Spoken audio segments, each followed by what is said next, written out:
and welcome back to another session of class 8th biology. Yes guys, we were discussing about microorganisms, a friend or a foe. Yes, and we have already discussed it, varieties of microorganisms, what are microorganisms, where are they found. In my last video, we discussed about the various types of microorganisms like bacteria, fungi, protozoa, algae. So today in this session, we are going to study in details about each and a particular type of microorganisms, their types, their usefulness and their harmfulness. So without further ado, let's get started with the first type of microorganism in our lesson. Microorganism is bacteria. Yes, overall I have given you the idea regarding bacteria, but in this session we are going to study in details about bacteria.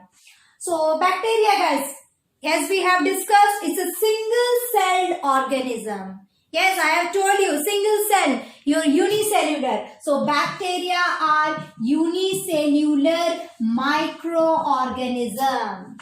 Yes, the first characteristic features, you guys please note down the characteristic features of bacteria. The first one is that it's a single-celled microorganism. What does it mean? Means its body is made up of single cell and it is a unicellular microorganisms. The second one is, of course, since it's a microorganism, we can't see with our naked eye. So it's invisible to naked eye. And what is the length of bacteria? 1 millimicron to 10 millimicron in size, in its length actually. Yes, bacteria varies in size. In case of length is 1 millimicron to 10 millimicron and its breadth varies from 0.7 to 10 millimicron. Yes guys, when you are asked to write about the characteristic features of bacteria, so what you gonna write? The first one is it's a single-celled organism. That means unicellular. Its body is made up of only single cell which performs all the metabolic activities. So it's a unicellular microorganism. And I told you it's a microorganism. Means it's invisible to naked eye. It requires a microscope to see the bacteria. Yes, and its length varies from 1 millimicron to 10 millimicron and its breadth varies from 0.7 to 10 millimicron. Yes, now let's see the various types of bacteria. Yes, what are the various types of bacteria? So 4 types, my dear children. There are 4 types of bacteria. The first one is Bacillus bacteria, which is in the shape of rod or cylindrical, which we already discussed in our last class. Yes, so rod-shaped bacteria are called Bacillus. Spiral-shaped bacteria are called as your Spirulina and shield-shaped bacteria are called Vibrio and rod or spherical-shaped bacteria are called as your Coccus. So there are 4 types of bacteria depending upon the shape of bacteria. Yes guys, depending on the shape of bacteria, the bacteria are of 4 types. The first shape, rod or cylindrical. I told you the rod-shaped or cylindrical shape. Yes, the rod-shaped bacteria are called Bacillus. Spiral-shaped bacteria are called Spirulina. And shield-shaped bacteria are called Vibrio. And rod or spherical-shaped bacteria are Coccus. Yes. Since this is what about the characteristic features of bacteria, the various types of bacteria. Now let's move on to the harmful nature of bacteria and the usefulness of. So guys, now let's move on to the usefulness of bacteria. Yes guys, do you remember or not? Initially I told you that the setting of the curd. The curd we used to regularly have in our lunch or dinner. That curd is prepared by bacteria and the name of that bacteria is lactobacillus bacteria. Yes guys, I told you now, all the bacteria are not at all villains. Some are very useful and beneficial to we people. So let's see the usefulness of bacteria. Yes, how they are friendly to us, how they are useful to us. Let's see what are the usefulness of bacteria. So just now we discussed about the types of bacteria depending on the shape, the characteristic features of the bacteria. Now let's move on to the usefulness of bacteria. Yes, so the first thing is, just now I told you, the setting of the curd. So curd is, you have seen in your home, your mother preparing your curd. Yes, from the milk. So that milk gets fermented by bacteria called lactobacillus bacteria and helps in setting the curd. So the curd is prepared by, or the setting of the curd is by lactobacillus bacteria. The first very common useful nature of bacteria is setting of the curd by lactobacillus bacteria. Second important usefulness of bacteria is nitrogen fixation.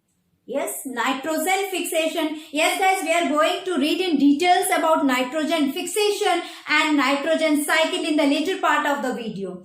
So, but for the time being, what is nitrogen fixation means? We all know that in our atmospheric air, nitrogen is present. Yes, and the nitrogen is very essential for the plants. Yes, this fixation of nitrogen from the atmosphere and make it available for the plant is carried by the bacteria, and the name of that bacteria is rhizobium bacteria. So rhizobium bacteria helps in nitrogen fixation, and that nitrogen is very essential for the plants. Yes, so the second essential usefulness of bacteria is nitrogen fixation by rhizobium bacteria. The third, the most important function, the usefulness of bacteria is that it helps in preparing antibiotics. Yes, tetracycline, penicillin, number of antibiotics. You must be given antibiotics when you are suffering from any kind of disease. Yes, and that antibiotics are most particularly prepared from your bacteria.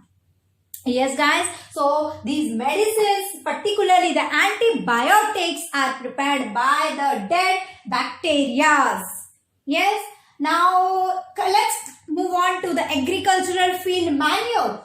Yes, of course, manure. We have read in our lesson crop production and management how important is manure for agricultural crops. Yes, that manure is also prepared by bacteria and which helps in increasing the soil fertility. And once soil gets fertile, we can have good yields of agricultural crops.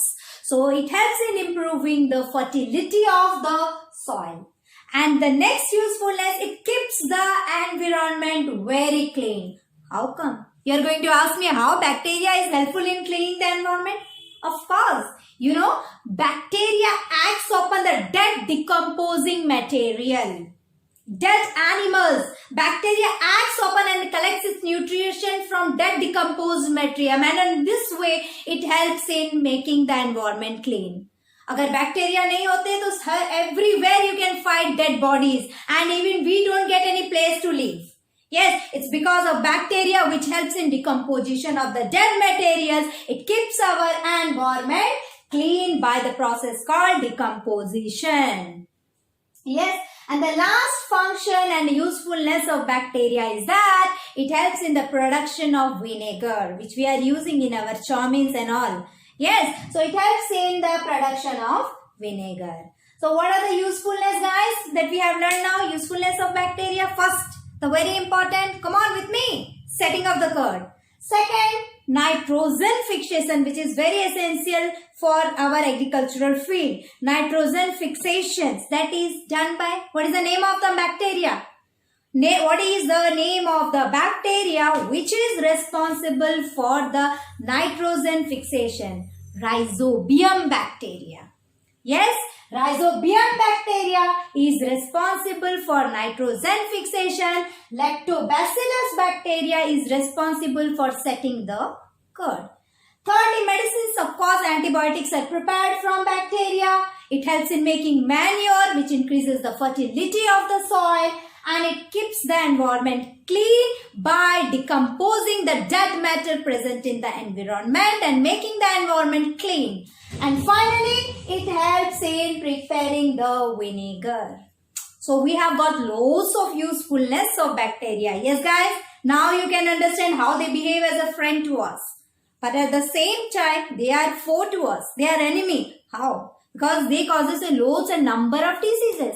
Yes, in our day-to-day life, every day we come across cold, flu, dysentery, diarrhea. All these are caused by your bacteria, guys.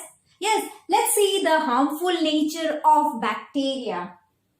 First thing, food poisoning. होता है या नहीं कभी-कभी? Yes, food poisoning that is mostly caused by a bacteria called Clostridium botulinum. Yes, what is the name of the bacteria which causes food poisoning? It is Clostridium. Come on with me. Clostridium. Come on with me. Clostridium botulinum. Clostridium botulinum causes your food poisoning. Second one, Salmonella typhi. Salmonella typhi. From here, typhi, it causes typhoid. Yes, Clostridium botulinum causes food poisoning, whereas Salmonella typhi causes typhoid.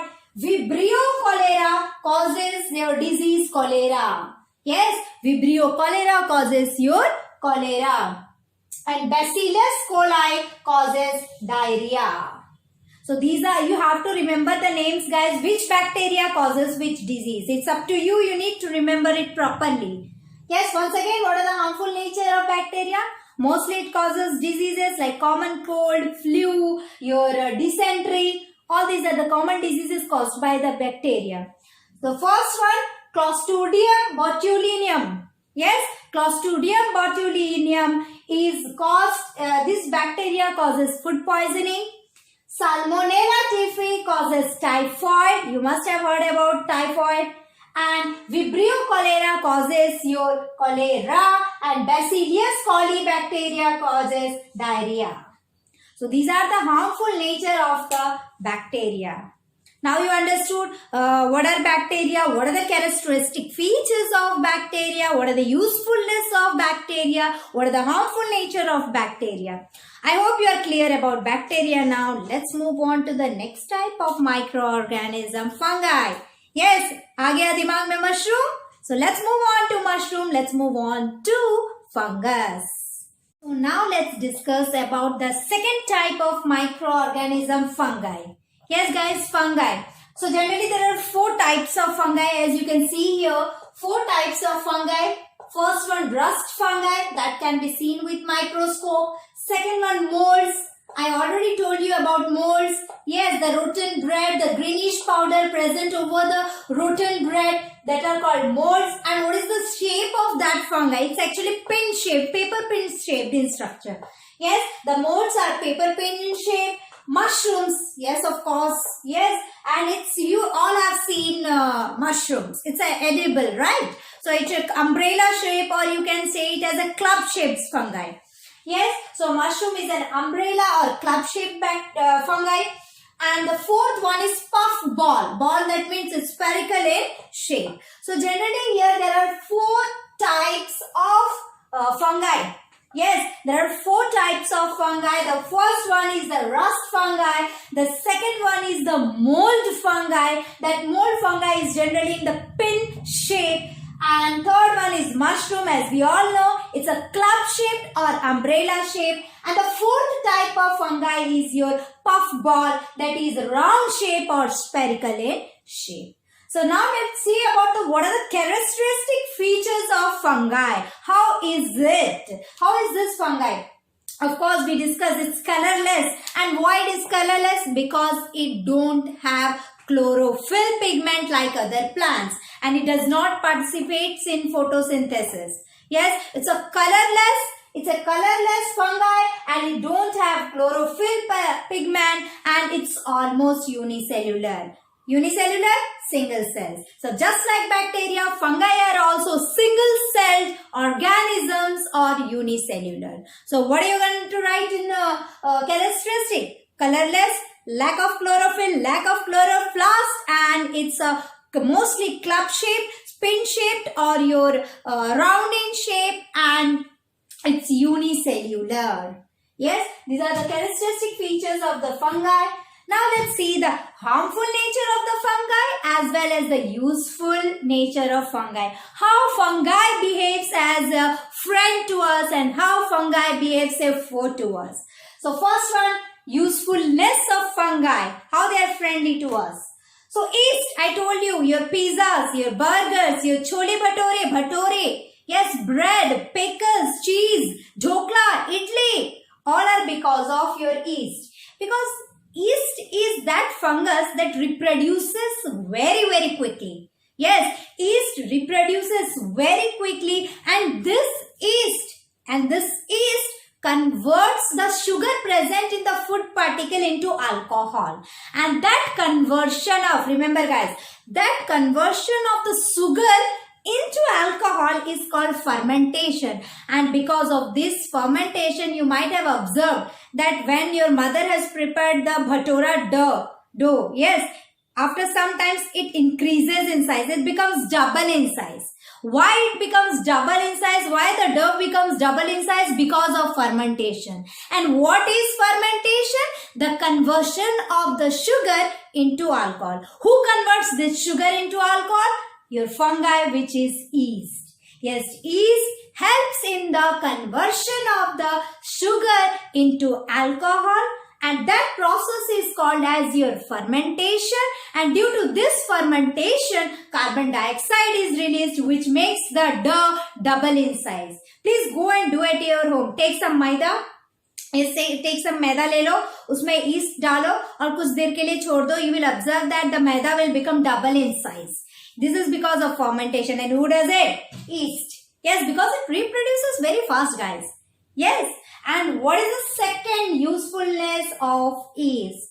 As I told you, it participates in fermentation. So how come we forget alcohol and wine? Alcohol and wine are the product of fermentation only. So of course, fungus and your yeast is used in the preparation of wines and alcohol. Yes, so fungi is used in preparation of wines and alcohol. Making antibiotics, yes, it's useful in preparing antibiotics also. And morchella, yes guys, morchella is an edible mushroom. We can cook it, eat it, enjoy it.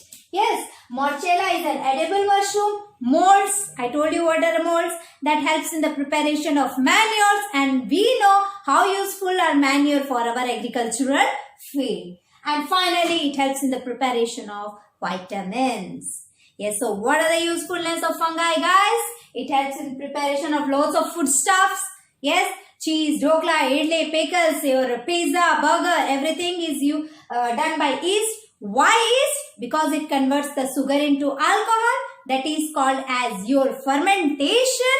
And because of fermentation, yeast is used in the preparation of wines and alcohol. It helps in preparation of antibiotics and vitamins. And molds are used for preparing manures. And morchella is an edible fungi. So these are all the friendly nature of fungi. So let's move on to the harmful nature of fungi. How it is an enemy to us. Of course, fungi causes a lots of disease. Yes, you have observed some ringworm. Yes, ringworm is a fungus which causes infection in animals, dogs, most particularly in dogs. Yes, it causes diseases. It also causes diseases in plants. I can give you a red dot of sugarcane.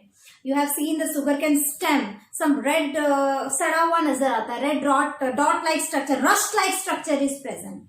So that is due to your fungi. So fungus helps in damaging the food. It causes number of diseases in plants and animals like rust disease in plants, red rot of sugarcane. So number of diseases we are going to discuss in the coming videos. Until then, go through the video, revise it guys.